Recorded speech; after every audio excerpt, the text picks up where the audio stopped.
কলকাতা জুড়ে ঘন কুয়াশার দাপট, সর্বনিম্ন তাপমাত্রা নামলো 12.5 ডিগ্রি সেলসিয়াসে। একদিনে প্রায় 2.5 ডিগ্রি সেলসিয়াস নামলো সর্বনিম্ন তাপমাত্রা। কলকাতা জুড়ে ঘন কুয়াশার দাপট, সর্বনিম্ন তাপমাত্রা নেমেছে 12.5 ডিগ্রি সেলসিয়াসে।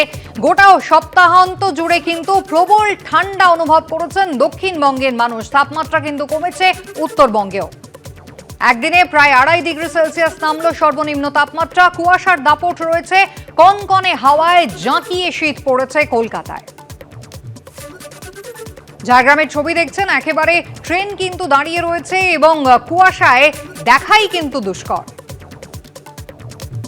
জাঁকিয়ে ঠান্ডা পড়েছে দক্ষিণবঙ্গ জুড়ে, উত্তরবঙ্গের পারদও কিন্তু নামছে হু হু করে।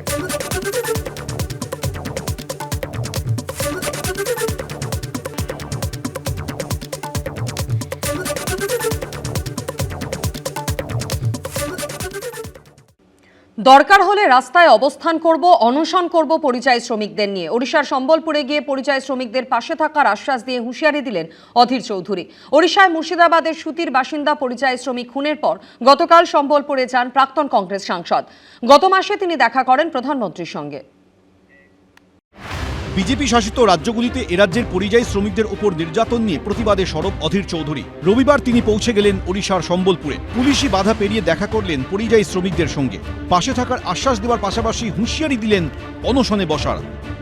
আমি সম্বলপুরের ঘটনাটা নিয়ে ভারতবর্ষের প্রধানমন্ত্রীর সাথে দেখা করেছি। ভারতবর্ষের প্রধানমন্ত্রীকে বলেছি দরকার হলে রাস্তায় অবস্থান করবো, অনশন করবো তোমাদেরকে নিয়ে।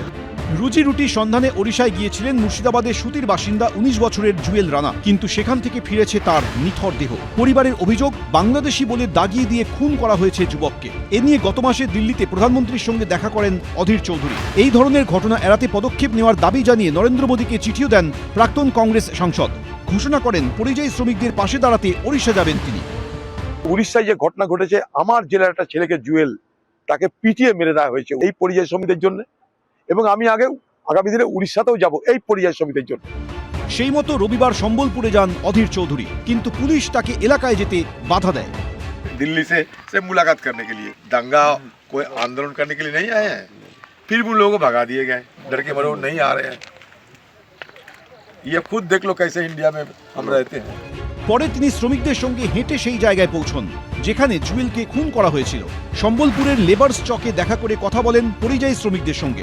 সোনাপল্লী এলাকাতেও পরিযায়ী শ্রমিকদের সঙ্গে কথা বলেন তিনি। পাশে থাকার আশ্বাস দেওয়ার পাশাপাশি হুঁশিয়ারি দেন সমস্যার সমাধান না হলে করবেন অবস্থান, বসবেন অনশনে।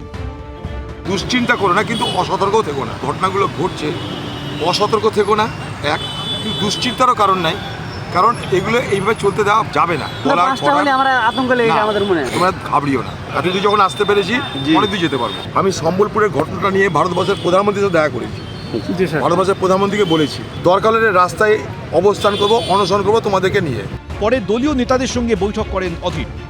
সব মিলিয়ে বিধানসভা ভোটের আগে বিজেপি শাসিত রাজ্যে বাংলার পরিযায়ী শ্রমিকদের ওপর অত্যাচারের অভিযোগ নিয়ে সরগরম রাজনীতি। বিজেন্দ্র সিংহ, এবিপি আনন্দ। অন্যদিকে ভোটের আগে ভয়ের ভাঙড়ে ফিরল সেই চেনা ছবি। এবার আরাবুল ইসলামের ছেলের উপর দফায় দফায় চলল হামলা। শওকত মোল্লা অনুগামীদের বিরুদ্ধে হামলা চালানোর অভিযোগ করেছেন আরাবুল পুত্র হাকিমুল ইসলাম।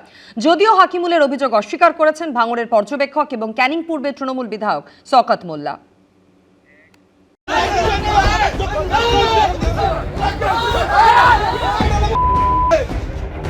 শুক্রবারের পর রবিবার ফের উত্তপ্ত ভাঙড়।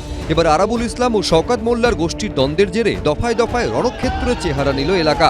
সাসপেন্ডেড তৃণমূল নেতা আরাবুল ইসলামের ছেলে হাকিমুল ইসলামের গাড়িতে চলল হামলা। ধাক্কাধাক্কি করা হয় হাকিমুলের সঙ্গে থাকা তৃণমূল নেতা প্রদীপ মণ্ডল সহ অন্যান্যদের। সেই সময় গাড়িতেই ছিলেন দক্ষিণ 24 পরগনা জেলা পরিষদের তৃণমূল সদস্য হাকিমুল।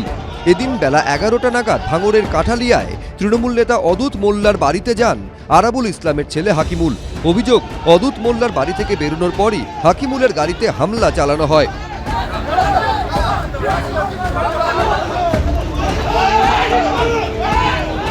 আজকে হঠাৎ সকালে আমি বাড়ির থেকে বেরিয়ে বাজারে যাব, এমন সময় দেখলাম হাকিমুল এসছে। ও বেরিয়ে চলে গেল, আমি বাড়ির মধ্যে ঢুকে গেলাম। আমার অফিস ঘরটায় বসেছিলাম। তারপরে আমি একজনের কাছে শুনলাম কী হচ্ছে ওখানে, তা বললো যে গ্রামের কিছু লোকজন এসে হাকিমুলের গাড়ির সামনে এসে হাকিমুলকে ধাক্কাধাক্কি করার একটা চেষ্টা করছিল। হাকিমুল ইসলাম তিনি গিয়েছিলেন তৃণমূলের আরেক নেতা আব্দুল ওদুদ মোল্লার বাড়িতে, যিনি বিদ্যুতের কর্মাধ্যক্ষ। তার বাড়িতে কেউ বা কারা গতকাল গিয়ে গালিগালাজ করে প্রাণনাশের হুমকি দেয়, তেমনটাই আব্দুল ওদুদ মোল্লার অভিযোগ।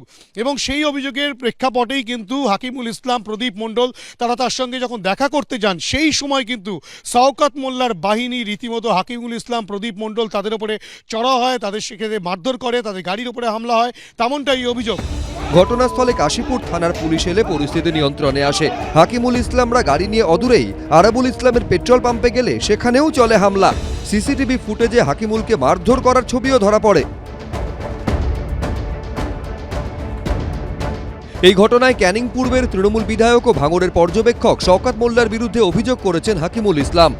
ক্যানিংয়ের একজন হারমাদ আছে, সেই হারমাদের কথায় কিছু দুষ্কৃতী ও আব্দুল ওদুদের বাড়িতে হামলা করে। আমরা খবর পাই রাত্রেবেলায়, সকালবেলায় আমরা রাত্রে খবর পাওয়ার পর সকালে আমরা গিয়ে কথা বলছি।